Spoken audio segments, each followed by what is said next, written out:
이 시간 은혜 받으실 말씀은 고린도전서 10장 31절의 말씀입니다. 고린도전서 10장 31절의 말씀. 자, 우리 앞에 보시면 TV에 보시면 이게 말씀도 나오고 그 성경책이 있으신 분들은 성경책도 보시고 우리 애기들은 아직까지 글자를 모르시기 때문에 제가 말씀하면 여러분들이 따라서 해주시기 바랍니다. 자, 주아도 자 한번 따라하겠습니다. 자, 준비됐나요? 준비됐으면 아멘 한번 해주세요. 애기들도 아멘 한번 해주세요. 애기들을 아멘 하라 하니까 애기들 빼고 다 아멘 하는 것 같아. 다시 한번 준비됐으면 아멘 한번 해주세요. 준비됐어요? 예, 아니 두 사람이 안 한 것 같아. 마지막으로 준비됐어요? 네, 자 그럼 우리 한번 읽어보도록 하겠습니다. 자, 그런즉 너희가 먹든지 마시든지 무엇을 하든지 다 하나님의 영광을 위하여 하라. 아멘. 네, 오늘 이 말씀을 가지고 하나님의 영광을 위하여 하라라는 말씀으로 우리가 말씀을 나눌 때에 은혜 받는 시간을 되시기 바랍니다. 자, 오늘 우리 어르신 아까 오셨을 때 저분이 참 들으시면 좋겠다는 말씀을 제가 이제 있는데 이제 가셔서 조금 아쉽지만 여러분 우리도 이것을 지식적으로 조금 알아야 될 필요가 있기 때문에 여러분들 잘 들어주시기 바랍니다. 권사님은 제가 이따가 가실 때에 제가 책을 한 권 드릴게요. 뭐냐면 이게 손현보 목사님이라고 전도를 막 한 주에 1000명씩 하시는 목사님이 계세요. 아주 대단한 목사님이신데 그분이 이제 책을 쓰신 게 있는데 우리나라에 보면 종교가 있잖아요. 종교가 물어보면 대부분 뭐냐면 이제 불교 아니면 유교 아니면 무교 이렇게 얘기하는데 그것이 얼마나 허구고 헛되고 이것이 거짓된 것인가에 대해서 아주 정확하게 이걸 얘기하시는 그 목사님이 계십니다. 손현보 목사님이라고 이제 강의도 하시고 막 이제 부흥회 이런 것도 하시는데 제가 그 책을 제가 이제 누군가 저희 교회에 2권을 주셔가지고 저도 한번 봤는데 참 이게 유익했어요. 권사님도 보시고 전도할 때 아마 많은 도움이 될 것 같아요. 우리 권사님은 전도의 은사를 받으셔가지고 하면 막 하루라도 전도 안 하면 이게 막 진짜 입에 가시가 돋고 막 죽을 것 같은 이런 분이기 때문에 꼭 필요한 것 같아서 제가 이따 책을 한 권 드리겠습니다. 자, 그래서 이제 갖고 가시고 자, 이 시간 우리 말씀 들을 때 잘 들어주시기 바랍니다. 자, 이 세상에 어떠한 종교도 내가 세상을 창조했다 혹은 내가 너를 만들었다 내가 너를 자녀로 삼았다 라고 말하는 종교는 세상에 하나도 없어요. 오직 우리 하나님만이 이 세상을 만드셨고 내가 너를 만들었다 말씀하시고 내가 너를 자녀 삼았다라고 말씀하고 계십니다. 불교에서 말하는 이 석가모니는 세상을 만들었다 말한 적이 없어요. 오히려 자기는 구원자가 아니다. 나는 구원자가 아니고 구도자일 뿐이니 나는 너희를 구원할 수 있는 능력이 없다라고 말한 것이 바로 석가모니입니다. 자기를 그리고 따르지 말라 그랬어요. 그런데 이 제자들이 그 말에 대해서 몇백 년 후에 자기들이 사상을 어떤 하나를 만드는데 그게 불교를 만든 것인데 불교와 다른 사상을 만든 것인데 이거를 권위 있는 사람의 이름을 빌리기 위해서 만드는 것이 뭐냐면 이 불교란 것입니다. 그래서 우리나라에 들어오는 불교는 진짜 불교가 아니에요. 무슨 말이냐면 원래 불교에는 윤회설이 없습니다. 알고 계시죠? 모르시는 것 같은데 원래 불교에는 윤회설이 없어요.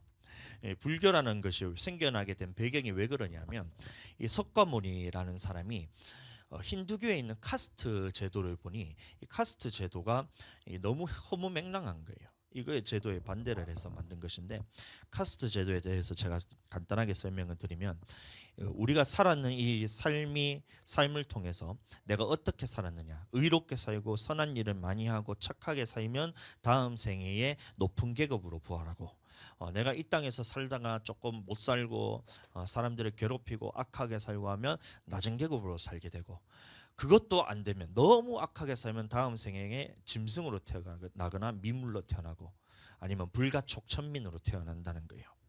그래서 제일 위에는 이제 브라만 이 브라만이라고 이게 제사장 계급입니다. 이 브라만 계급은 전생에 얼마나 잘 살았으면, 얼마나 선하게 살았으면 이게 브라만이란 계급으로 태어나고, 그 밑에가 크샤트리아입니다. 크샤트리아. 이게 뭐냐면 이 인도에 있는 왕족들, 귀족들, 이런 사람이 크샤트리아인데, 이 사람들로 태어나고, 그 밑에는 이제 수드라라고 평민들, 아니면 일반 직장 생활하는 그런 사람들이 이제 수드라고, 그 밑에는 이제 바이샤라는 계급이 있어요. 얘네들은 이제 하층 노동민들을 의미합니다. 그래서 이 카스트 제도라는 것이 이제 브라만, 크샤트리아, 수드라, 바이샤, 그다음에 이게 네 개의 계급이 있는데, 그다음에 이 계급 축에도 못 끼지 못하는 불가촉 천민들이 있습니다. 불가촉 천민. 그게 무슨 말이냐면 손을 대서도 안 되는 천한 사람들, 이게 불가촉 천민인데, 이 불가촉 천민들은 짐승 이하의 취급을 받는 거예요.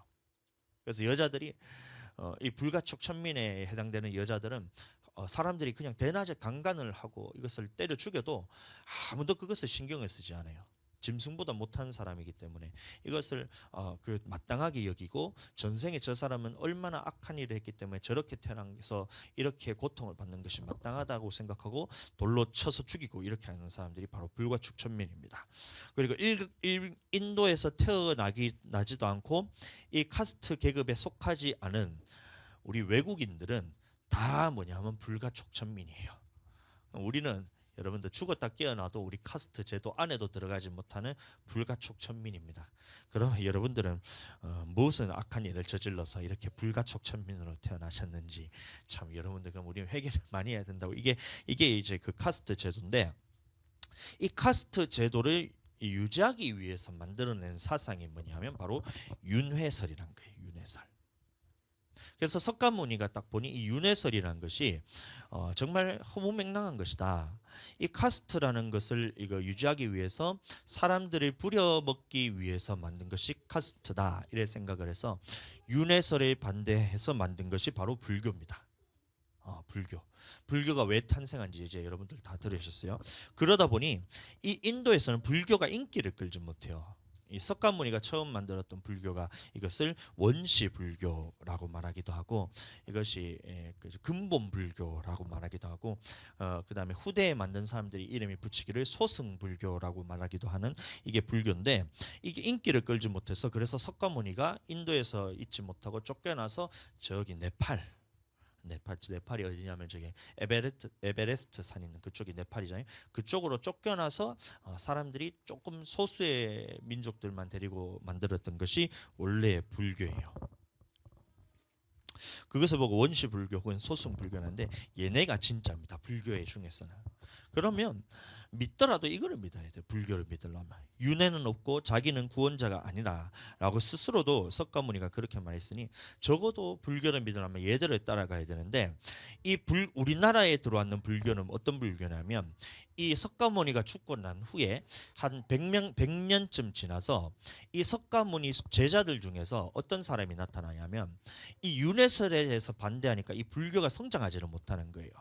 그러니까 어떻게 하냐면 불교의 윤회설을 짬뽕을 시킵니다. 힌두교에 있던 윤회설도 받아들이고 불교도 받아들이고 해서 불교의 윤회설이 들어가기 시작해요.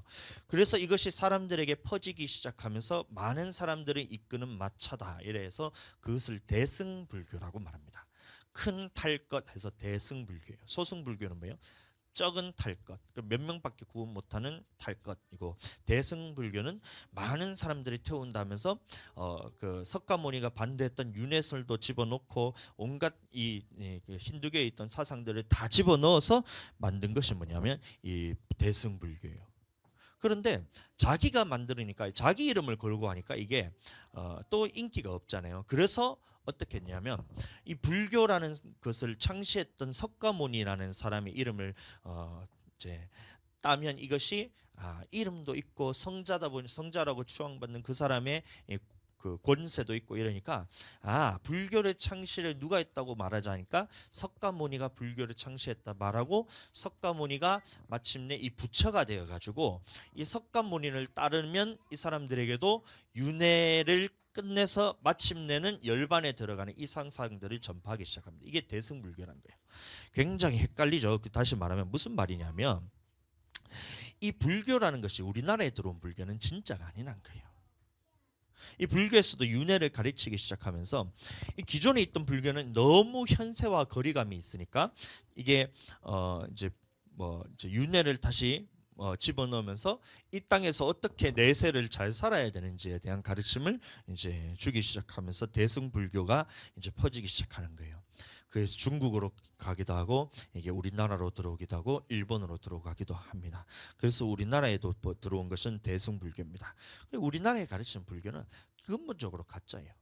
그래서 물어볼 때에 이 윤회라는 것을 가르치는데 이게 얼마나 어이없는 것이냐면, 여러분도 한번 잘 들어보세요. 이 우리는 사람이기 때문에 이 선한 일을 해서 다음 생에 카스트 제도에 들어갈 수 있다라고 한번 생각해 보세요. 그러면 여러분들 만약에 내가 이 땅에 살아서 선한 일을 해서 다음 생에 그 인도에서 태어나셔서 여러분들 카스트 안에 들어가셔서 그 계급 안에 들어가실 수 있다라고 한번 치자고요. 그런데 여러분들이 만약에 이 선한 일을 하지 못해서 악한 일을 하다가 다음 생에 짐승으로 태어났다고 한번 생각해 보세요. 짐승으로 태어났다. 그러면 예를 들어 개나 고양이 이런 것까지는 괜찮아요. 왜냐하면 집 잘 지키거나 귀여움을 많이 받거나 이러면 그래도 선한 일을 하는 것 같아요. 인간적으로 볼 때는. 그런데 예를 들어 이 악한 일을 하다가 다음 생에 바퀴벌레로 태어났다. 모기로 태어났다. 이렇게 한번 생각해 보란 말이에요. 그러면 이 모기가 무슨 선한 일을 해야지 다음 생에 사람으로 태어날 수가 있냔 말이에요. 바퀴벌레가 무슨 선한 일을 해야지 다음 생에 인간으로 태어날 수가 있단 말이에요. 이게 얼마나, 그러니까 보세요. 이쯤 되면 여러분들 이 윤회설이라는 것이 얼마나 허무맹랑하고 거짓된 것인가에 대해서 바로 분별이 되잖아요. 피를 빨 때 조금 덜 아프게 빨면 이게 모기가 다음 생에 사람으로 환생하냔 말이에요. 이런 게 아니잖아요. 이 말도 안 되는 소리인데 우리나라에서는 그걸 믿고 살아가요. 이거를 반대해서 석가모니가 만든 게 불교인데 우리나라에 들어올 때는 그것을 다 받아들이고 있습니다. 그래서 우리나라 불교 믿는 사람들한테 물어보면 윤회를 믿느냐고 물어보면 100%다 윤회를 믿어요. 윤회를 믿어요. 그러면 여러분들 그 부분에서 바로 우리가 말할 수가 있는 거예요. 윤회라는 것은 불교가 아니다. 원래 불교는 윤회에 반대해서 만드는 것이 불교이기 때문에 윤회를 믿는다는 것은 네가 지금 불교를 믿는 게 아니라 지금 힌두교를 믿는 거다. 이렇게 접근하시면 된다는 겁니다. 전도할 때. 더 중요한 것은 뭐냐면 그 사람들이 말하는 것이 이 윤회설에 대해서 마지막에 어떻게 해야 이 구원을 받을 수 있느냐. 그 불교에도 구원이 있거든요. 어떤 구원이냐면 더 이상 윤회를 하지 않고 윤회에 더 이상 들어가지 않고 윤회에서 벗어나는 것을 극락왕생이라 그럽니다. 그냥 지식적으로 여러분 좀 알고 계시라고 제가 말씀드리는데, 극락왕생이 뭐냐면 윤회에 대해서 더 이상 이것을 벗어나서 들어가는 상태가 극락왕생인데, 이거를 또 이제 그 힌두어로는 니르바나 이렇게 말하기도 하는데 그 열반이라고 말하는데, 여러분들 이 부분에 대해서 아무리 오래 수련한 스님이라 할지라도 당신이 오늘 죽으면 극락에 갑니까? 극락 왕생합니까? 물어보면 한 사람도 그렇게 한다는 사람이 없어요. 한 사람도 스님 중에서 오늘 죽으면 당신이 극락 왕생합니까? 물어봤을 때 이것을 극락 왕생한다는 사람은 한 사람도 없어요. 열반에 들어갑니까? 물어보면 열반에 들어간다는 스님이 한 사람도 없어요. 왜냐하면 아무리 노력을 한다 할지라도 이 땅에서 살아가는 그 번뇌와 고민들, 죄악들 이런 것들에 대해서 여러분들 안 올라온 사람이 하나도 없거든요. 그리고 불교에서 말하는 팔정도라는 것이 있어요. 팔정도. 오늘 기독교 이게 예배 드리는데 무슨 불교 얘기하나 이렇게 생각하는데 여러분들 그렇게 하지 말고 잘 들어보세요. 이 팔정도라는 것이 있어요. 그 불교에서 가르치는 거 8가지 행해야 되는 올바른 길이라는 것이 있는데 그것을 온전히 행할 수 있는 사람이 한 사람도 없기 때문에 아무리 유명한 스님이라 할지라도 물어보면 극락왕생 한다고 말을 하지는 못해요. 하물며 일반 불자들이라 할지라도 여러분들 죽으면 극락왕생합니까? 물어보면 거기에 대해서 대답을 할 수 있는 사람이 하나도 없어요. 대신에 우리는 여러분들 오늘 죽으면 천국 갑니까? 라고 물어봤을 때 우리는 예수 그리스도를 믿기 때문에 우리는 천국 갑니다 라고 자신 있게 말할 수 있는 것이, 우리에게는 예수님의 생명이 내게 있기 때문에 그것이 말할 수가 있어요. 예수님이 실제로 살아서 우리에게 역사하시고 성령을 통해서 우리에게 확실하게 믿는 이 증거가 나타나고 하나님의 살아계시고 나와 함께 하신다는 것을 확실하게 믿어지기 때문에 오늘 우리 죽어서 우리가 천국 갑니까? 물어보면 여러분들 우리는 자신 있게 대답할 수 있기 때문에 나는 예수님 믿음을 통해서 천국 갈 수 있습니다. 여러분들 대답할 수 있잖아요. 그렇죠? 권사님도 그렇죠? 근데 이 사람들은 그 대답을 하지 못해요. 아무리 유명한 사람이라도, 유명한 스님이라 할지라도 자기가 극락왕생할지는 못한대요. 그리고 극락왕생한다고 말하는 즉시 7대죄에 걸려버려요. 이게 불교의 엄청난 맹점인데, 나는 극락왕생합니다라고 말하는 즉시 7가지 대죄에 걸려버려요. 7대죄가 뭐냐면 교만, 인색함, 질투, 분노, 색욕, 탐욕, 나태, 이게 7가지 불교에서 말하는 7대죄인데, 나는 극락왕생한다 하는 순간 교만에 들어가 버려. 그래 이러지도 못하고 저러지도 못하고 대답은 자기는 못하고 이러다 보니까 한 사람도 대답을 못하는데 희한하게 사람들이 거기에 빠지거든요. 자기들도 구원은 받지 못한다 하고 석가모니도 자기는 구원자가 아니라 그러고 이 불교를 통해서는 구원을 받을 수 없다라고 말하는데도 사람들이 그것을 따라가요. 그러나 우리 기독교는 다릅니다. 우리는 예수 그리스도의 믿음을 통해서 구원을 받는 것이고, 오늘 우리는 하나님의 자녀를 되었고, 하나님께서 우리를 죄사함을 하신 것은 내 노력으로 되는 것이 아니라 예수님의 피로만 가능하기 때문에, 이 예수님의 그 보혈의 공로를 믿고 우리는 구원을 받는 것이기 때문에 우리는 오늘 죽어도 예수님을 통해서 구원을 받는 거예요. 아멘. 여러분들 그 믿음을 가지고 살아가야 됩니다. 그러니 우리 예수님이 길이고 진리고 생명이시기 때문에 여러분들 예수님을 믿고 구원받게 되시길 축복합니다. 예수님께서 우리를 구원하셨어요. 나만 구원하신 것이 아니라, 구원하신 것이 그냥 영혼의 구원만 하신 것이 아니라 이 땅에 살아가는 모든 문제들에 대해서 예수님께서는 다 해결하시고, 우리가 살아가는 이 모든 고통의 문제들에 대해서 예수님께서 다 짊어지셨다는 거예요. 우리가 왜 이 땅에 살아가면서 고통을 받게 되냐면 저주를 받았다는 거예요. 하나님 앞에 죄를 통해서 우리가 죄를 통해서 들어오는 저주가 이 땅에 있다는 거예요. 창세기 보시면 제가 말씀 읽어드리겠습니다.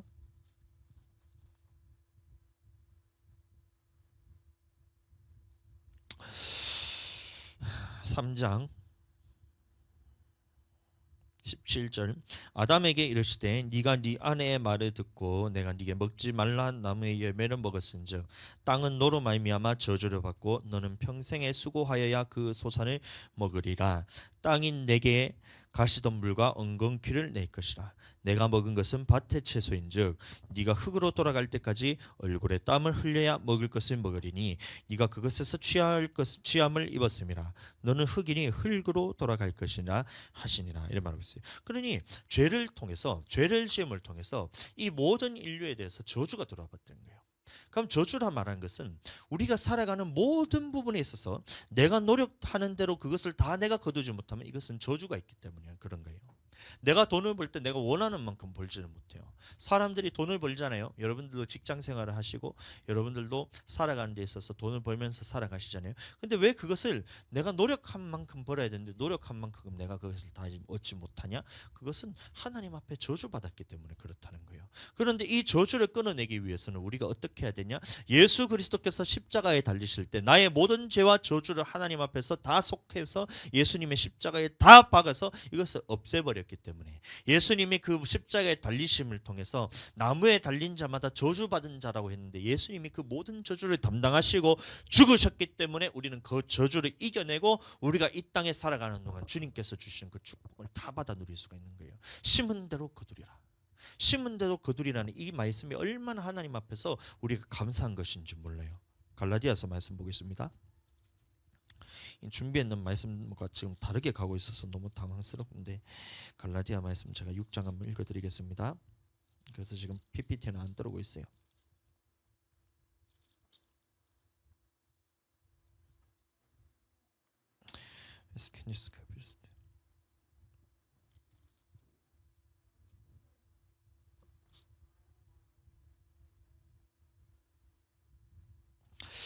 (6장 7절) 제가 읽어드리겠습니다. 스스로 속이지 말라. 하나님은 업신여김을 받지 아니하시나니 사람이 무엇으로 심든지 그대로 거두리라.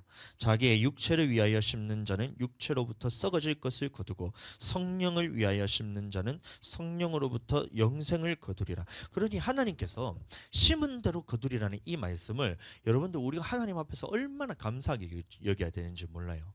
우리가 보시면 이 땅에 살아가면서 많은 사람들이 심지 않은 것을 거두려고 그러고 노력하지 않은 데서 거두려고 그래요. 그리고 노력한 것 이상을 거두려고 그러고 심은 것 이상으로 거두려고 그러는데, 물론 하나님께서 주시면 그것을 다 거둘 수 있지만 하나님의 법칙은 그렇지 않아요. 여러분들 공부를 누가 제일 잘하느냐? 불교 다니는 사람이 공부 잘하냐? 기독교 다니는 사람이 공부 잘하냐? 이슬람 다니는 사람이 공부 잘하냐? 이래 물어보면 여러분들 대답하는 것이 대부분 뭐냐면 교회 다니는 사람들이 공부 잘한다 생각해요. 여러분 그렇지 않아요. 공부 많이 하는 사람이 공부 잘합니다. 안 그래요? 공부 많이 하는 사람이 공부를 잘해요. 돈을 누가 많이 버냐? 교회 다니는 사람이 많이 버냐? 불교 절에 다니는 사람이 많이 버냐? 이슬람 사원 다니는 사람이 많이 버냐? 이를 물어보면 대부분 대답하기를 자기 종교 믿는 사람들이 다들 이제 돈을 많이 번다고 얘기해요. 교회 다니는 사람은 기독교가 돈을 많이 번다 그러는데, 그것이 아니라 돈을 많이 벌려고 연구를 많이 하고 열심히 노력하는 사람이 많이 벌어요. 그렇죠? 우리나라에 보시면 이재용 회장이 우리나라에서 돈을 제일 많이 법니다. 우리나라에서는. 그 사람이 예수님 믿는 사람이 아니잖아요. 근데 그 사람이 왜 그렇게 돈을 많이 버냐면 그만큼 돈을 벌기 위해서 연구하고 노력하고 이 힘을 들이기 때문에 그 돈을 많이 버는 거예요. 근데 사람들이 희한하게, 예수님 믿는 사람들이 더 희한하게 자기들은 그렇게 노력은 하지 않고 거두기만을 원하니까 그렇게 막 이제 따라가지를 못하는 거예요. 우리도 그 서연이도 잘 들어보세요. 공부를 누가 제일 잘하느냐면 교회 다닌다고 잘하는 게 아니라 열심히 공부해야 되고 하나님의 지혜를 구하고 하나님 앞에서 주시는 능력을 가지고 열심히 공부할 수 있는 힘을 얻은 사람이 공부를 잘하는 거예요. 그러니 보세요. 이 땅에서 하나님의 법칙은 심은 대로 거두리라. 이것이 우리에게 축복을 다시 허락한 거예요. 왜냐하면 처음에 땅은 엉겅퀴와 가시덤불을 내기 때문에 우리는 심은 대로 거두지 못하는 것이 우리지만, 하나님께서 이 저주를 없애시고 십자가에 달려서 돌아가심으로 인해서 저주를 없애시는 바람에 우리는 심은 대로 거둘 수 있는 능력을 우리가 받게 됐다는 거예요. 아멘. 그래서 우리는 심은 대로 거두고, 하나님 앞에 육신으로 심는 사람들은 육신으로 거두게 되고, 성령을 통해서 심는 사람들은 성령을 통해서 영생을 거두게 하신 것도 하나님의 능력으로서 우리가 가능한 거예요. 주님이 이 모든 저주에 대해서 다 없애주셨고 하나님 나라에 들어갈 수 있는 이 능력을 허락해 주셨기 때문에 우리가 주님 앞에서 심은 대로 거둘 수가 있는 거예요. 그러면 우리는 어떻게 살아야 되냐? 육신으로부터 썩어져 갈 것을 위해서 우리가 살아야 되는 것인가? 아니면 나는 성령을 통해서 영생을 거두기 위해서 살아가야 될 것인가?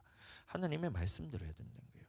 그래서 우리에게 보내주신 성령으로 말미암아 성령을 통해서 우리가 심을 때에, 우리가 기도를 통해서 성령으로 심고 우리가 말씀을 통해서 하나님의 말씀을 내가 내 것으로 받아들이고 아멘하고, 그렇게 될 때 성령으로 심을 때, 또 행하는 부분에 있어서 하나님의 말씀대로 순종하는 것을 우리가 심을 때는 우리에게는 영생으로 거두게 된다는 거예요. 여러분들, 우리가 태어나는 것은 어차피 한 번 태어납니다. 여러분들 태어나는 길은 하나예요. 여러분들이 태어나실 때는 길이 하나입니다. 여러분들도 부모님을 통해서 태어났고 모든 사람들은 이 부모를 통해서 태어나게 됩니다. 여러분들 아래서 태어나신 분 없잖아요.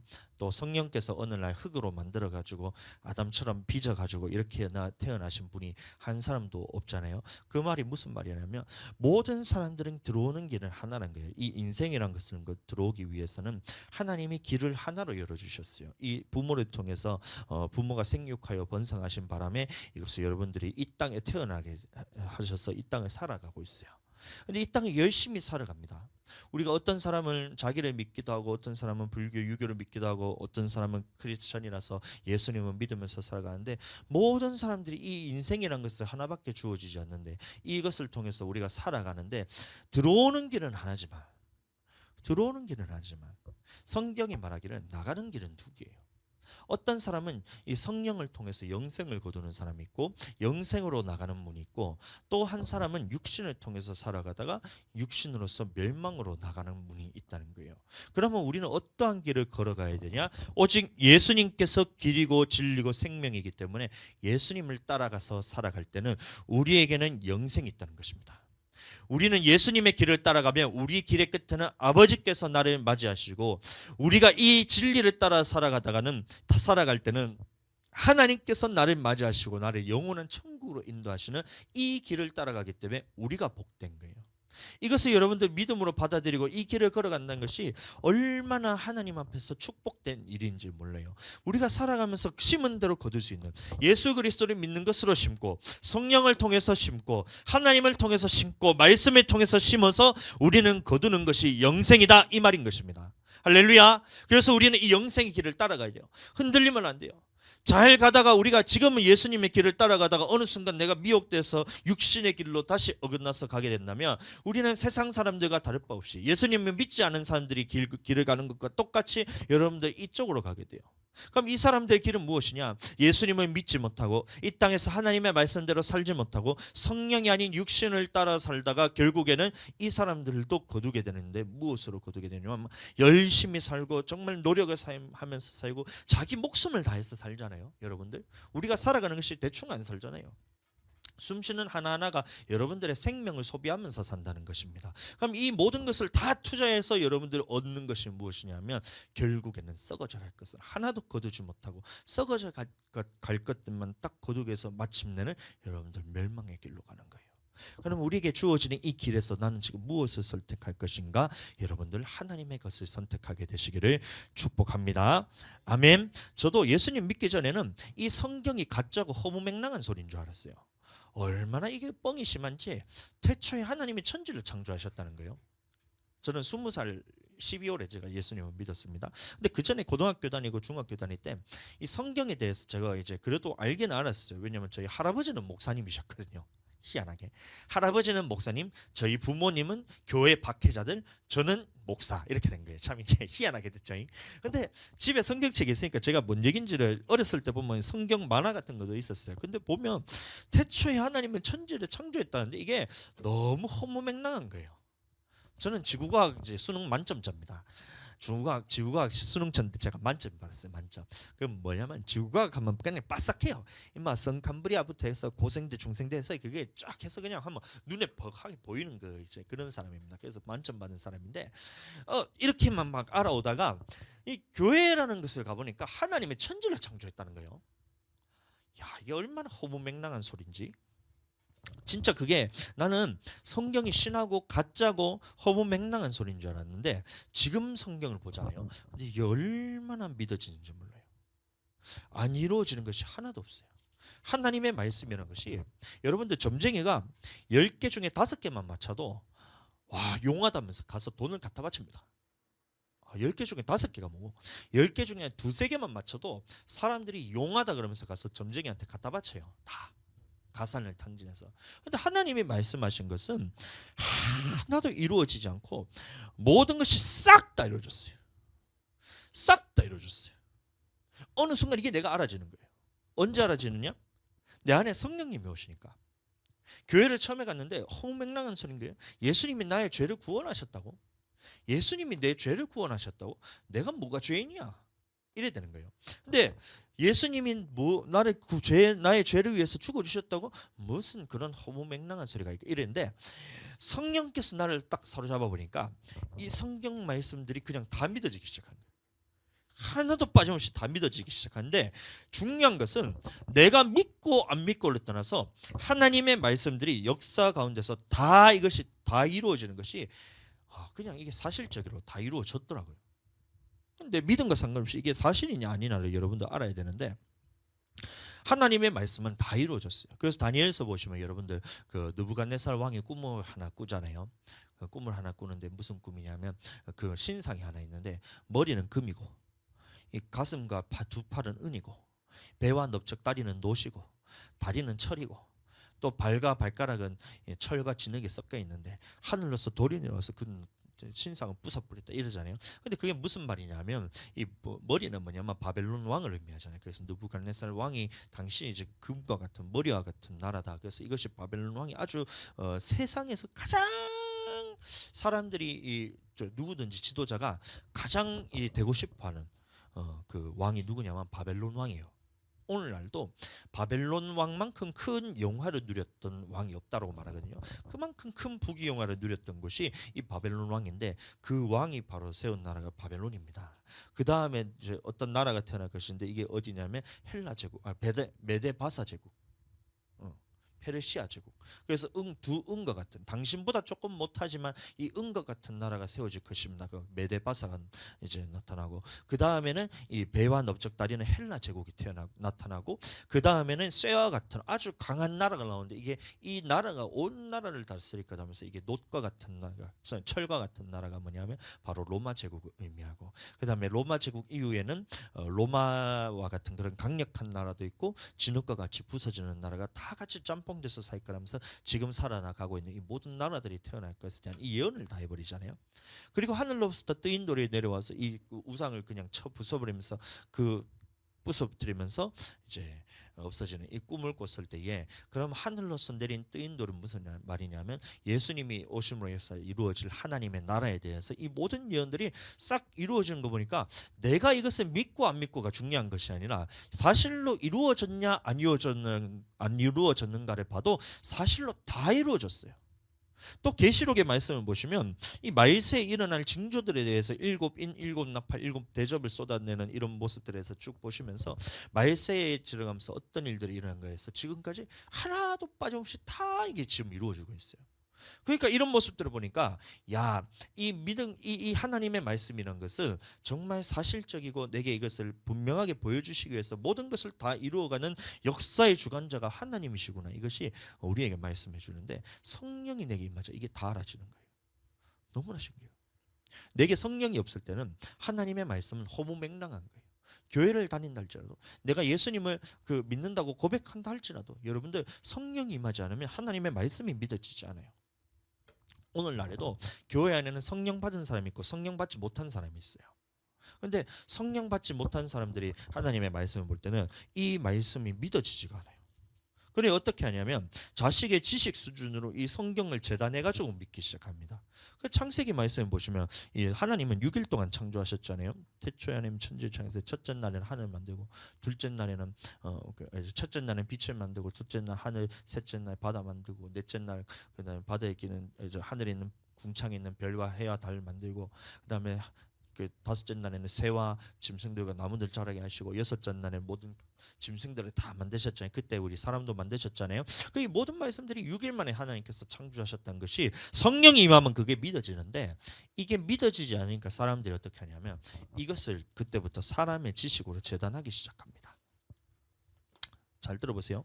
이 첫째 날이라 할 때 그 날이 히브리어로 뭐냐면 욤이라는 단어를 쓰거든요. 욤. 욤이라는 단어가 이 날 이제 원데이 이것으로 이제 해석이 되기도 하지만 욤이라는 단어의 뜻이 뭐가 있냐면 기간을 의미하기도 해요. 기간. 페리어드라는 이 시대를 의미하기도 하거든요. 이 같은 의미로 쓰이는데 사람들이 그게 이 하루 만에 이것을 어떻게 세상을 창조한 6일 만에 하나님이 세상을 창조하냐 이게 믿어지지 않으니까 이것을 날이라는 이 단어를 기간, 페리어드라는 이 기간으로 해석을 하기 시작해요. 그 첫째 날에 무엇을 창조하니까 빛이 창조했다니까 이 빅뱅으로부터 이 광명체를 만들기 시작하는 우주가 창조되는 그거를 한 기간이라고. 둘째 날을 하늘을 만들었다는 거니까 이게 막 약 6억 5천만 년 전에 만들었는 이 지구 원시 지구로 의미하면서 그 기간을 말하기도 하고 이런 식으로 이 성경을 갖다 붙이기 시작해요. 여러분들 그거 들으시면 안 돼요. 그거는 사람들이 만드는 지식입니다. 하나님의 말씀이 믿어지지 않기 때문에 사람들의 지식으로서 그것을 점진적 진화론이라 그래요. 창조론이 아닌 그것을 믿기 싫어서 점진적 진화론이라 하면서 말은 하는데 여러분들 그거 따라가시면 안 됩니다. 성령이 임하시면 여러분들 이게 믿어지게 돼요. 이 모든 말씀이 믿어지니까 하나님이 살아계신 것이 알아지니까 그때부터는 제 인생의 고민이 뭐냐면 하나님이 살아계신 것이 알아지기 때문에 나는 이 하나님이 어떤 분인가를 알아야 되겠다. 이쪽으로 제 인생이 끌려가기 시작했어요. 그전에는 아무런 하나님이 관심이 없었어요. 저도 빅뱅이 난 우주가 창조된 것이 빅뱅인 줄 알았는데 지금 빅뱅이 지금 다 허구란 것이 다 이제 과학적으로 다 밝혀지고 있잖아요. 여러분들 잘 모르시나? 처음에 과학이 나왔을 때는 사람들이 이걸 대처를 하지 못했어요. 창조론에 대해서 대처를 하지 못했어요. 너무 과학적인 자료라 그러면서 뻥튀기를 해놔서 이렇게 사람들한테 제시를 하니까 이거에 반박할 수 있는 그 말이 없는 거예요. 대처를 못한 거예요. 그래서 창조론이 점점 밀리면서 진화론 사람들이 전 세계를 휩쓰면서 지금 그 사람들을 다 사로잡고 있잖아요. 근데 과학이 자꾸 발달하면 발달할수록 이런 것들에 대해서 이것을 대처할 수 있는 대응 방법이 생각나는데, 너무나 완벽한 것이 하나님의 창조다, 이게 지금 밝혀지고 있는 과학계예요. 우리 하나님 대단하신 하나님입니다. 아멘. 여러분들 믿더라도 제대로 된 걸 믿어야 돼요. 진화론 여러분들 얼마나 허군지. 여러분들 진화론에서 이제 연대 측정을 하는 것이 뭐냐면, 방사성 동위원소를 위한 탄소를 통해서 하는 방사성 동위원소를 가지고 하는 반감기를 통해서 역사를 측정하는, 연대를 측정하거든요. 그럼 뭐냐면, 예를 들어서 이런 물건이 있으면 이 속에 있는 원소가 있는데, 이 성분이 성분이 반감되는, 반이 되는 그 기간을 보면 막 예를 들어서 막 6억 년 정도 되면 반이 된다는 거예요. 요것으로 갖다 끼워 맞추면 그럼 예를 들어서 뭐 화석이 있는 것들은 뭐 몇 억 몇 천만 년 전, 뭐 고생돼 있는 화석은 뭐 몇십억 년 전, 이런 식으로 갖다 붙이는 거예요. 그러니까 중요한 거는 좋단 말이에요. 근데 그 다음에 문제가 생긴 게 뭐냐면, 그 전에 처음에 나왔을 때 이런 것들을 몰랐어요. 그래서 와, 화석 하나 발견돼 뭐, 야, 이 오래된 화석, 정말 옛날에는 이런 생물이 살았구나 이러면서 사람들이 그냥 좀 어리버리하면서 넘어가고 이랬는데, 중요한 거는 이게 얼마나 허구란 것이 밝혀지냐면, 거북이 등딱지잖아요. 거북이 등딱지, 살아있는 거북이 등딱지, 요거를 딱 재보니까 3,500년 전 이렇게 뜨는 거예요.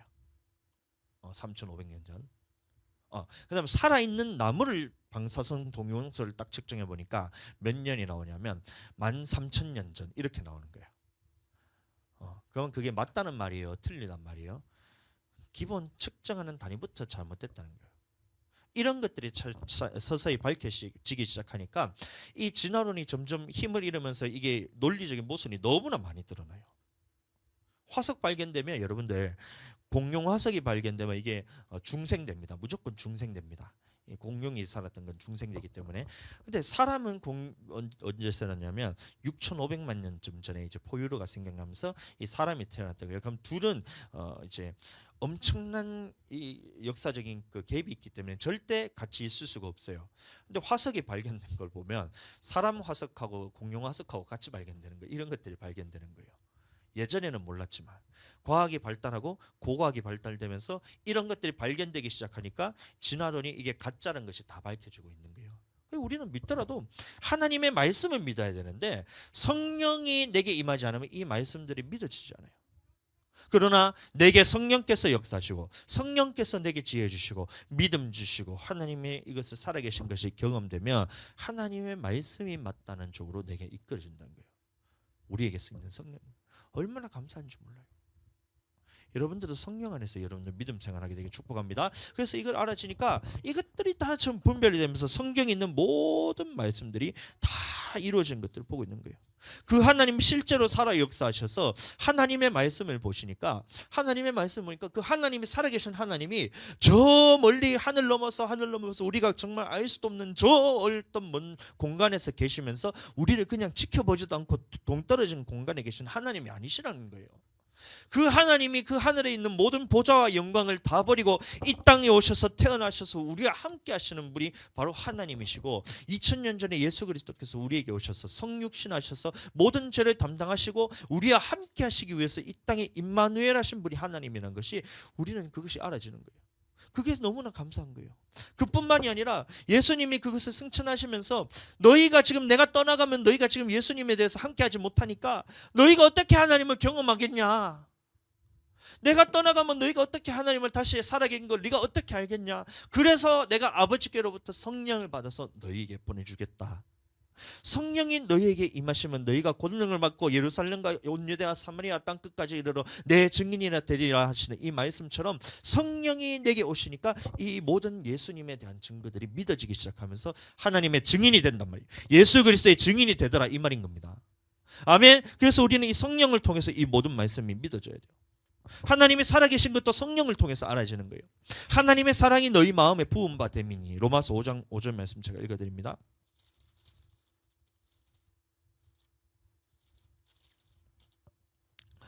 소망이 우리를 부끄럽게 하지 아니함은 우리에게 주신 성령으로 말미암아 하나님의 사랑이 우리 마음에 부은 바 됨이니. 이렇게 말하고 있어요. 하나님의 성령을 통해서 내 마음에 사랑이 부은 바 되는 거예요. 그러면 기도를 하니까 하나님이 내게 쫙 하고 부어주는 거예요. 너무 많이 부어줘요. 하나님의 사랑이 부어줘요. 내가 죄에 대해서 내 힘으로는 내 죄가 발견되지 않아요. 사랑하는 여러분, 우리 죄에 대해서 내 힘으로는 이 죄가 발견되지가 않아요. 참 희한한 것이 내 육신의 눈으로 볼 때는 내 죄가 발견되지가 않아요. 그런데 성령께서 나를 딱 조명하시고 성령께서 나를 딱 하나님의 말씀으로 비추어 주시니까 내게 있는 죄들이 발견되기 시작하면서 이것을 돌이킬 수 있는 힘까지도 주님께서 다 주시고 이것대로 행할 수 있는 능력도 주님이 내게 다 주시는 거예요. 제가 이번 주 금요일 날 너무 마음이 무거웠어요. 왜 무거웠냐면 저는 잘하고 있다고 생각했거든요. 무슨 말이냐? 이 행복나눔 축제를 통해서 매일 아침 저녁으로 저는 말씀 준비를 생명 다해 하고 있는 줄 알았어요. 피를 토하면서 진짜 막 말씀 준비합니다. 이번 주 수요일 같은 경우는 새벽 4시까지도 말씀이 준비가 안 돼가지고 막 하는데도 막 그렇게 해서 어떻게든 뚫어내서 하나님의 말씀을 생명 말씀을 전하기 위해서 제가 그렇게 노력을 하고 있었어요. 근데 금요일 날 됐는데 일이 터진 게 뭐냐면 오전에 이제 우리가 집회를 딱 끝나고 말씀 끝나고 난 다음에 오늘 못 오신 분이 한 분 계시잖아요. 물어봤는데 뭔 얘기냐면 추석이라서 이 명절 이제 가족들과 함께 보내기 위해서 저쪽에 포항에 계시기 때문에 그쪽에 가야 된다는 거예요. 그래서 이제 가신다는 거예요. 그래서 그러면 예배는 어떻게 하냐 물어보니까 그쪽에 자기 어머니 교회 가서 같이 예배 드리겠다 이 말하는 거예요. 근데 제 말이 제 마음에 어떤 마음이 들었냐면 그 교회는 어떤 교회냐면 이 영혼을 살려내지 못하는 교회라고 제가 알고 있어요. 왜 그러냐면 자기도 그 교회에서 신앙생활을 해봤고 그 부모님도 그렇게 신앙생활하고 평상시에는 몰랐는데 우리 교회를 보면 이제 딱 보니까 영혼이 살아나는 그 느낌이 들잖아요. 제가 다시 기회를 드릴게요. 아멘 한번 해주세요. 우리 교회는 왔을 때 내 영혼이 살아나고 하나님을 경험하고 이 느껴지면서 실제적인 하나님의 역사가 임재가 딱 자리 잡으면서 영혼이 살아나는 게 이게 느껴지잖아요. 근데 그게 아니고 그 교회 가면 이 경직돼 있는 거예요. 기도를 시작하면 강 장로님 나가 대표 기도하고 그다음에 목사님 말씀 듣고 아멘 하고 하는데 이게 지식적으로만 전하는 거예요. 권사님도 그 경험해 보셨잖아요. 하나님의 말씀을 신학적으로만 전하고 공부했는 것만 전하면 이게 영원히 살아나지가 않거든요. 생명력 있게 하나님의 말씀 전해야 되는데 그 교회는 자기가 그 입으로 말하기를 이 생명력이 있는 교회가 아니라 그 말씀을 듣고 왔더니만 뭔 말하는지 하나도 모르겠고 영원히 죽어오는 것 같다면 자기가 그렇게 저한테 얘기를 했었는데 그 교회 가서 예배 드리겠다는 그 말을 딱 듣는 제가 이게 억장이 무너지는 느낌이 들었어요. 무슨 말이냐? 예배에 대해서 목사가 제대로 안 가르쳤구나. 예배라는 것이 왔다 갔다 예배 참여하는 것이 예배가 아니라 죽어 있는 영혼을 살려내는 것이 예배고 내 죽어 있는 이 영혼에 대해서 주님을 만나고 돌아가는 것이 예배고 살아계신 성령께서 내게 역사하셔서 이 죽어 있는 영혼을 살리는 것이 예배고 한 주간에 내 죽어 살아서 세상을 살아가다가 이 지쳐있던 영혼들을 주님께 다시 힘을 얻어가는 것이 예배고 성령을 통해서 여러분들 영혼이 살아나는 것이 예배인데 못 오겠다 얘기하는 거예요. 무너졌어요. 억장이 확 무너졌어요. 그래서 제 마음이 무거운 상태였어요. 그리고 이번 주에 제가 또 몸살이 나가지고 3일을 제가 이제 몸살이 났어요. 그래서 타이레놀 2개씩 먹으면서 그렇게 버티고 있었는데 그래서 전도를 그래도 이제 전도를 해야 되겠다 싶어가지고 금요일 수요일에도 그 전도로 나가고 금요일도 전도로 나가고 이렇게 했는데 이 목요일에는 우리가 왜 안 나갔지?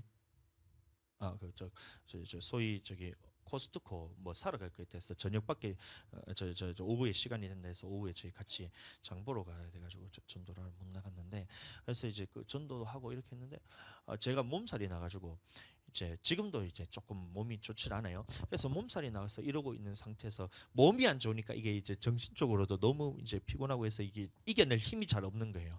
근데 내 마음 속에서 얼마나 이것이 마귀가 저를 잡아 끄는 것이 그 영혼에 대해서 자꾸 판단하고 비판하고 싶고 정죄하고 싶고 이 마음이 계속 올라오는 거예요. 근데 이거는 마귀가 주는 생각이거든요.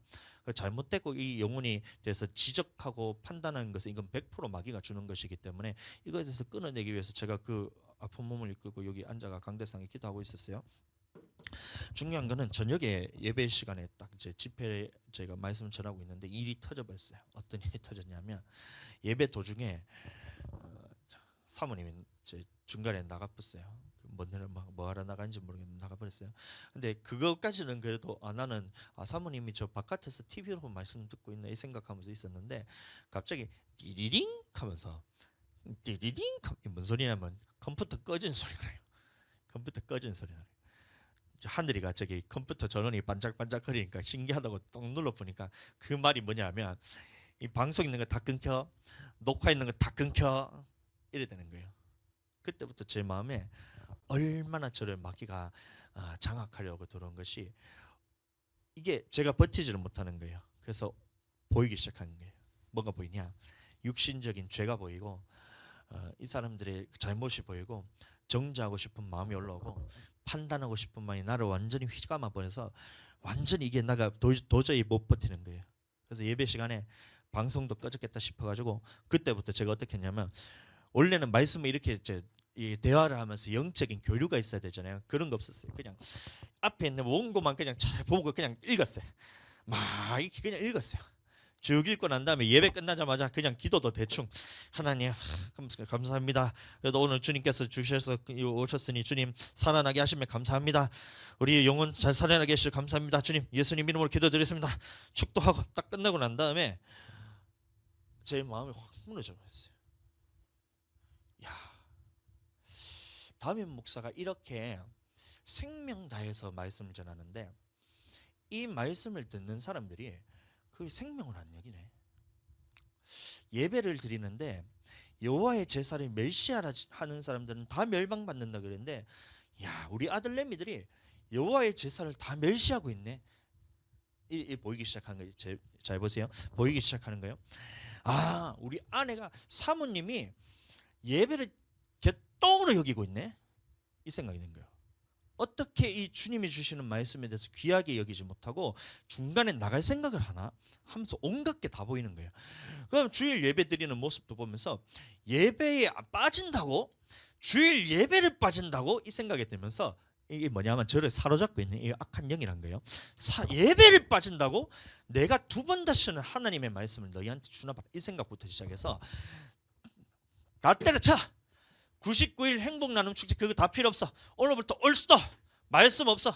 오늘부터 기도회로 진행할 거야. 하나님의 이 귀한 말씀을 나는 개 돼지한테 나는 진주를 줄 수 없어. 개와 돼지에게 진주를 주지 말라 했잖아. 하나님의 말씀 나 선포 안 할 거야. 너희가 알아서 말씀 보든지 기도 너희가 알아서 하든지 너희들 만들어 하면서 막 이 마음이 올라오기 시작하는 거예요. 근데 이대로 해붙였다가는 큰일 나잖아요. 이게 마귀가 주는 생각이잖아요. 하나님이 주는 생각이 아니거든요. 근데 그때는 제 몸도 피곤하고 이게 마음이 너무 낙심되니까 완전히 마귀가 저를 휘감아가지고 저를 장악하려는 이게 눈에 보이는 거예요. 말씀에 대해서 지금 하나님의 생명 말씀인데 이거를 하찮게 여기고 있네. 여호와의 제사를 멸시하고 있네 이러면서 제가 이걸 얼마나 사회 앞인지 몰라요. 판단하고 싶은 마음, 정죄하고 싶은 마음, 누구나 할 것 없이 모든 성도들이 다 그렇게 하는 게 눈에 보이는 거예요. 예배 시간에 핸드폰 보고 있어. 예배 시간에 딴색하고 있어. 이게 보이는 거예요. 위 강대성이 있으니까 다 보여요, 여러분들 뭔지. 그러면서 이 영혼들에 대해서 살려야 되는 마음이 아닌 죽이고 싶은 마음이 계속해서 올라온 거예요. 그래서 이대로 집에 가면 큰일 나겠다 싶은 거예요. 다 해붙여버리면서 막 애들한테 다 쏟아내고 혼내고 사모님한테도 뭐라고 이런 막 싶은 생각이 들어서 이 가면 안 되겠다 싶어서 어떻게 하냐면 요 강대상에 쭉 무릎 꿇고 딱 앉았죠. 딱 앉아가지고 그냥 부르짖었어요. 주여! 하면서 부르짖었어요. 주여! 하면서 막 통곡하면서 내가 부르짖었어요. 막 부르짖는데 한참을 부르짖는데 막 그 생각이 드는 거예요. 어떤 생각이냐면 주여 우리 성도들 다 죽습니다. 주님 살려주세요. 예배를 멸시하면 안 돼요. 하면서 막 부르짖는 거예요. 제가 우리 아들들 주님 이대로 주님의 여호와의 제사 멸시하면 다 죽어요. 어떡해요. 우리 성도들 다 죽어요. 우리 사모님 다 죽어요. 하고 막 한참을 기도했었어요. 주여 하면서. 근데 한참을 부르짖어 기도하는데 주님이 내한테 말씀하시기를 너는 이러더라고.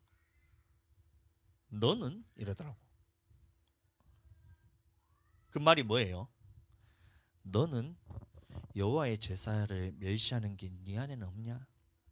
하나님의 예배에 대해서 너는 소중하게 생각하지 않는 마음이 네 안에는 없냐? 이거를 물어보시는 거예요, 저한테.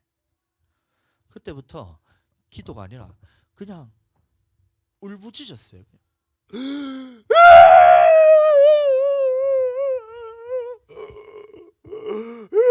한데 내 속에서는 얼마나 회개가 튀어나오는지 몰라요. 하나님의 제사를 제가 멸시했습니다. 이 고백이 튀어나오면서 여호와의 제사를 제가 멸시했습니다 하면서 눈물이 팍 쏟아져요. 내 안에 있거든요. 다른 사람 눈에 티끌이 보인다는 것은 지금 네 눈에는 들보가 있다는 얘기거든요. 다른 사람의 눈에 있는 티끌을 보면서도 네 눈에 있는 들보에 대해서는 깨닫지 못하냐, 이 말은 뭐냐면 그 사람들의 지금 티끌이 네 눈에 보였다는 것은 네 눈에는 지금 들보가 있다는 거예요. 그래서 성도들의 이 잘못과 죄악들이 보인다는 것은 뭐냐면 네 속에 그것이 있기 때문에 보이는 것인데, 너는 왜 성도들을 그렇게 판단하고 정죄하고 그렇게 주님 앞에서 그렇게, 얼마나 좋아요. 저는 이제 주의 종이니까 강대상에서 선포해버리면 여러분들 다 죽어 다잖아요. 너는 저한테 묻는데 피해갈 길이 없더라고. 여호와의 제사를 내가, 하나님의 예배를 내가 멸시하는 것이 내 안에도 있더라. 주님의 말씀을 그렇게 준비한다 하지만 말씀 준비하면서도 내가 그것에 집중해서 온전히 할 수 있냐면 저도 그렇게 딴 생각하기도 하고 그렇게 하거든요. 하나님의 예배에 대해서 늦지 않고 미리 준비한다 하는데 애들 때문에 바쁘고 배고프면 밥 먹는 것 때문에 예배 준비 30분 전에 예배 준비해야 되는데 그것을 하지 못하고 10분 전부터 준비하는 이런 것들 제 안에 다 있더라고요. 그러니까 보세요. 주님 안에서 나를 발견하고 주님이 내게 깨닫게 해주시니 성령님이 나를 조명하시고 말씀을 조명하니 이 말씀에 대해서 내가 피해갈 길이 전혀 없는 거예요. 그냥 통곡하고 울었어요. 주님, 우리 성도들, 주님, 저 사람들이, 우리 성도가 이렇게 하는 거는 우리 성도 탓 아니에요. 주님, 내가 잘못했어요. 주님, 주의 종이 이렇게 여호와의 제사를 멸시하고 있으니 우리 성도가 예배를 멸시하는 게 당연하잖아요. 우리 성도 탓하지 마세요. 주님, 이 주의 종을 탓하세요. 주의 종이 잘못했어요. 주님, 제가 잘못했어요. 이거 부르짖었어요. 하나님 앞에 내가 피해갈 길이 없더라고. 내 눈으로 봤을 때는 나는 죄가 없는 것 같았어요. 하나님의 예배를 나는 잘 드리는 것 같았어요. 매일 그렇게 주님 앞에 말씀을 목숨 다해 내가 준비한다고 하지만 나를 봤을 때, 내 눈으로 봤을 때는 완벽해 보이고 흠이 없어 보이고 주님 앞에 정말 열심을 다하는 것 같은데 주님이 나를 보실 때 조명하시고 성령께서 딱 비치니 그 빛 앞에 내가 굴복하니까 내 안에 있는 것들이 보이기 시작하면서 하나님 앞에 죄가 발견되는 거예요. 딴 사람 탓할 게 없었어요. 하나님의 제사를 내가 멸시했습니다. 주님, 나를 발해해 주세요. 나는 주님 앞에서 이것을 죄악을 통해서 내가 징계받는 것이 마땅하지만 우리 성도들은 아무 잘못 없어요. 우리 자식들은 아무 잘못 없어요. 이거 다 제가 잘못한 거예요. 제가 그렇게 울었어요.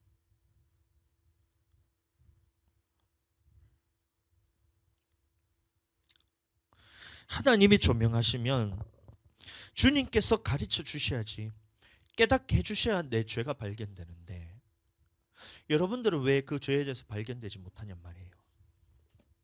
완벽하세요? 불교신자들이 자기들이 고백하는 거예요. 이 중들도 얘기를 하면 너희가 지금 극락왕생합니까? 이렇게 물어보잖아요. 자기들이 극락왕생한다는 말을 하지는 못해요. 왜냐하면 그 말하는 순간 교만이거든요.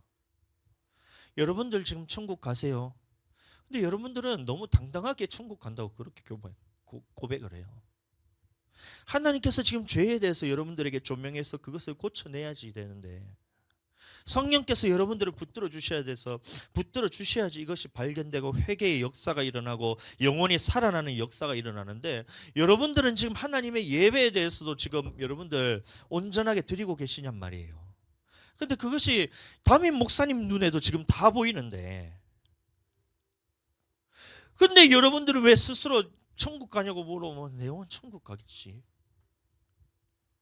나는 아무런 죄가 없겠지, 주님께서 나를 천국으로 보내시겠지, 그러고 계시냔 말이에요. 여호와의 제사는 멸시해서 될 것이 아닙니다. 여러분들 사무엘상 보겠습니다.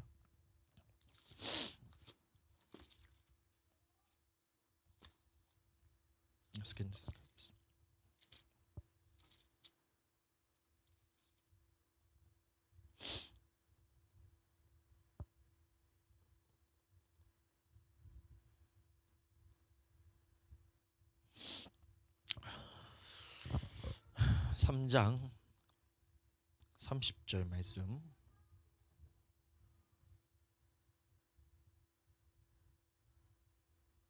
먼저 17절 먼저 보겠습니다. 2장 죄송합니다. 사무엘상 2장 17절 말씀 제가 읽어드립니다. 이 소년들의 죄가 여호와 앞에 심히 크면 그들이 여호와의 제사를 멸시하였음이더라. 30절 말씀. 그러므로 이스라엘 하나님 나 여호와가 말하노라. 내가 전에 내 집과 내 조상의 집이 내 앞에서 영원히 행하리라 하였으나 이제 나 여호와가 말하노니 결단코 그렇게 하지 아니하리라. 나를 존중히 여기는 자는 내가 존중히 여기고 나를 멸시하는 자를 내가 경멸하리라. 이런 말하고 있어요. 근데 나는 여호와께 제사를 멸시 안 하는 줄 알았어요. 하나님께 예배를 철저하게 잘 드린 줄 알았어요. 흠도 없고 티도 없이 저는 드린 줄 알았어요. 누구보다 열정적으로 주님 앞에 목숨 다해서 예배 드리는 줄 알았는데, 이 주의 종에게도 그게 있더라니까요. 여호와의 제사를 멸시하는 것이 내 안에 있더라. 그러니 다른 사람의 눈이 있는 것들이 티끌이 보이는 거예요. 그러면 여러분들은 그게 없냔 말이에요. 우린 돌이키셔야 됩니다. 여호와 앞에 죄가 심히 크다 그랬어요. 여호와의 제사를 멸시하는 것은 심히 큰 죄라고 했어요. 그래서 제가 이러면 안 되겠다. 우리 아들들, 딸들, 소위 수진이, 민정이 우리 딸과 같은 존재예요. 진짜로 영적인 딸들이잖아요. 우리 성도들 예배 생활 똑바로 안 하면 이게 하나님 앞에서 심히 큰 죄고 하나님께서 너희를 경멸하신다는 그랬어요. 그럼 반드시 너희 천국 못 간다는 얘기예요. 그래서 제가 이 말씀을 준비하면서 제가 얼마나 주님 앞에 제가 다시 한번 기도하고 말씀을 썼다가 지우고 썼다가 지우고, 이것을 그냥 있는 대로 여과 없이 그냥 다 해붙였다가는 이 성도들이 다 낮아빠지면서 시험 될 것 같아서 또 지웠다가 또 썼다가 지웠다가 썼다가 여과하고 했는 게 이 말씀인 거예요. 사랑하는 여러분, 우리는 하나님 앞에 예배자로 서야 됩니다. 예배를 내 마음대로 드리는 것이 아니라 하나님 앞에 제사를 예배를 멸시하고 멋대로 드려야 될 것이 아니라 하나님 앞에 제사를 철저하게 주님께 드려지는 예배로 드려져야 됩니다. 자, 다시 말해서 성령께서 여러분들에게 완전히 장악당해서 모든 것들을 주님께 다 내어드리는 마음으로 주님 앞에 예배드리고 시간과 마음과 내 모든 정성을 다 쏟아서 주님께 드려야지 되는 것이지, 예배 그냥 참석하고 왔다 가고 이 시간에 왔는데 한 시간 그냥 주님 말씀 듣는다 이렇게 생각하면 여러분들 그거 하나님께서 여러분 하나님 여호와를 멸시하는 거. 철저하게 나는 이 시간 주님 앞에 내 영혼 반드시 살아나겠다. 예수님께서 나를 위해서 죽으셨으니 내 영혼은 난 반드시 하나님의 말씀을 통해서 살려내고야 말겠다. 마귀가 나를 장악했는 이 모든 것들을 내가 벗어버리고 죄악들에 대해서 내가 벗어버리고 낱낱이 주님 앞에 발견하여서 주님 앞에 내가 뒤집어지고 회개하고 주님 앞에 돌아가겠다. 하나의 죄라도 주님 앞에 내가 용납하지 않겠다. 아무리 사소한 죄라도 주님의 사랑으로서 내가 완전히 장악해내서 이것을 끊어내버리겠다. 여러분들 이 마음 가지고 예배를 드셔야 돼요. 아멘. 할렐루야. 여러분 그렇게 드셔야 돼요. 이 마음으로 드려야 된다니까요. 얼마나 주님 앞에 철저하게 예배 드려야 되는데 그렇게 하지 못한다는 거예요. 여러분들 이 시간 우리 돌이키셔야 돼요. 하나님 예배 이거는 드려도 되고 안 드려도 되는 것이 아니라 반드시 드려야 돼. 하나님께서 받으시는 예배로서 하나님께 온전히 드려요. 영과 진리로서 드려야 돼요. 아멘. 지금까지 어떻게 살아왔냐 그거 여러분들 뒤로 넘기셔야 돼요. 지금까지 여러분들 잘해왔는 사람도 있고 못하는 사람도 있고, 여러분들 그 지금 여호와의 제사에 대해서 조금 멜시했다 하니까 좀 그렇고, 완전하게 주님께 드린 사람도 있고 조금 덜 드린 사람도 있지만 그거 여러분들 다 지나간 일이에요. 여기 지금 섰을 때는 주님 앞에 완전히 리셋해서 처음부터 다시 딱 서는 느낌으로 그 마음으로, 주님 지금부터 나는 여호와의 제사를 멸시하지 않겠습니다. 하나님 앞에서 내 영혼이 살아나는데 집중하겠습니다. 주여 내 영혼을 살려주시옵소서. 그렇게 나가야 된다는 거예요. 아멘. 저도 있었어요. 제가 그러니까 여러분들, 그러니 여러분들도 주님 앞에 제 예배를 잘 드리시게 되기를 축복합니다.